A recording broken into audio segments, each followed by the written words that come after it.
नमस्कार दोस्तों, स्वागत है आपका आपके अपने YouTube channel government job preparation पर। दोस्तों आज के इस वीडियो में हम बात करने वाले हैं एक बुक के रिव्यू करेंगे यहाँ पर।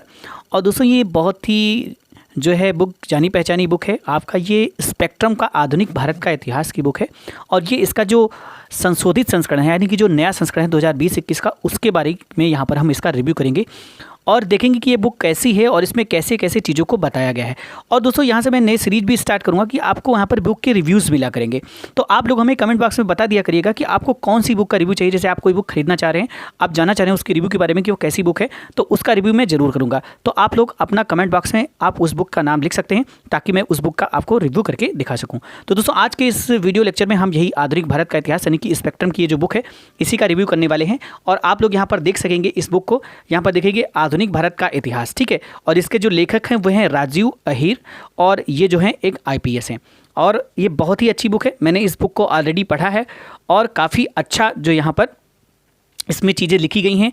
और इसमें एक चीज़ हमें बहुत अच्छी लगी कि यहाँ पर इसमें फैक्चुअल डेटा भी बहुत अच्छा दिया गया है। तो अगर आप आधुनिक भारत का इतिहास यानी कि आप अगर UPPCS या UPSC या UPPSC RO या कोई अदर RO का एग्ज़ाम की प्रिपरेशन कर रहे हैं जिसमें आपका हिस्ट्री पूछा जाता है और आधुनिक भारत के इतिहास के लिए आप कोई बुक देख रहे हैं, तो ये बहुत ही सबसे बेस्ट बुक है और बहुत ही अच्छी बुक है आप लोगों के लिए। देखिए यहाँ पर लिखा हुआ है पूर्णतः संशोधित एवं परिमार्जित संस्करण। तो ये बहुत ही बढ़िया बुक है आप लोगों के लिए, आप लोग इसको जरूर ले सकते हैं। अगर आप लोग यहाँ पर आपको देखो यहाँ पर इसका मूल्य पड़ा हुआ है 410 रुपये, लेकिन अगर आप ऑनलाइन यहाँ पर देखते हैं, ऑनलाइन इसे शॉप करने की कोशिश करेंगे तो आपको ये सस्ते में भी आपको मिल जाएगी, ठीक है। तो दोस्तों देख लेते हैं यहाँ पर क्या क्या टॉपिक इसमें दिए गए हैं। तो सबसे पहले यहाँ पर हम इसकी विशेष सूची देख लेते हैं, इसमें कौन कौन से टॉपिक दिए गए हैं।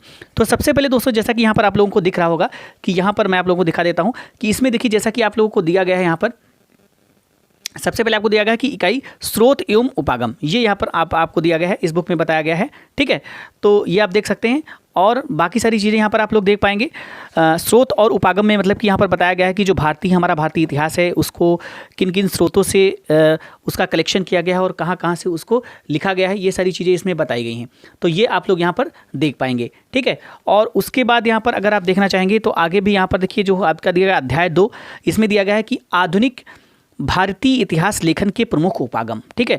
तो ये औपनिवेशिक उपागम थे, कुछ राष्ट्रवादी उपागम रहे हैं, मार्क्सवादी उपागम रहे हैं, अधीनस्थ उपागम रहे हैं, संप्रदायवादी उपागम, कैम्ब्रिज स्कूल ने क्या बताया है आधुनिक भारत के इतिहास के बारे में, उदारवादी और नौ उदारवादी ने व्याख्या कैसी की है, नारीवादी उपागम, ये सारे के सारे इसमें दिए गए हैं।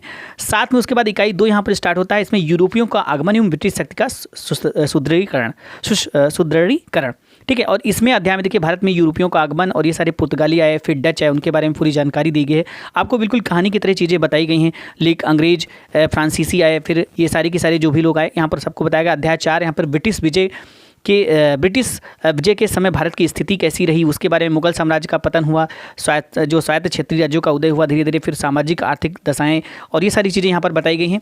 उसके बाद अगर आप आगे बढ़ेंगे तो यहाँ पर अध्याय 5 में ब्रिटिश शक्ति का विस्तार एवं सुदृढ़ीकरण, ब्रिटिश शक्ति का कैसे कैसे विस्तार हुआ, अंग्रेजों की बंगाल विजय बताई गई, मैसूर विजय और अंग्रेजों के लिए जो सर्वोच्चता के लिए आंग्ल मराठा संघर्ष हुआ, सिंध विजय, पंजाब विजय और फिर ब्रिटिश प्रभुता का प्रशासनिक नीति द्वारा विस्तार, ब्रिटिश भारत की सीमावर्ती देशों के साथ संबंध कैसे रहे, ये सारी चीज़ें बताई गई। फिर इकाई 3 में आ जाता है कंपनी शासन के विरुद्ध बढ़ता विद्वेष, फिर 1857 से पूर्व ब्रिटिश साम्राज्य के विरुद्ध जन असंतोष कैसा रहा, जन विद्रोह कौन कौन से रहे, नागरिक असैनिक विद्रोह क्या हुए, धार्मिक अधीश्वर सहित किसान आंदोलन कैसे रहे, आदिवासी विद्रोह हुए, सिपाही विद्रोह हुए, ये सारे के सारे जो विद्रोह हुए उनके बारे में बहुत डिटेल में चीज़ें बताई गई हैं, ठीक है। यहाँ पर अध्याय 7 में आपको 1857 का विद्रोह बताया गया है, विद्रोह का आरंभ कैसे और विस्तार कैसे हुआ, विद्रोह का दमन कैसे किया गया, हिंदू मुस्लिम एकता कैसे हुई, विद्रोह की एकता, विद्रोह के परिणाम, ये सब चले। फिर इकाई 4 में आपको सुधार आंदोलन के बारे में बताया गया, जो सामाजिक धार्मिक सुधार आंदोलन उस समय चलाए गए, उसमें क्या क्या चीज़ें रहीं। तो सुधार की भावना को बल देने वाले कारक, उसमें सुधार क्या, सामाजिक एवं विचारधारात्मक आधार, सामाजिक सुधार की दिशा, सारांश, फिर सामाजिक सांस्कृतिक सुधार आंदोलन का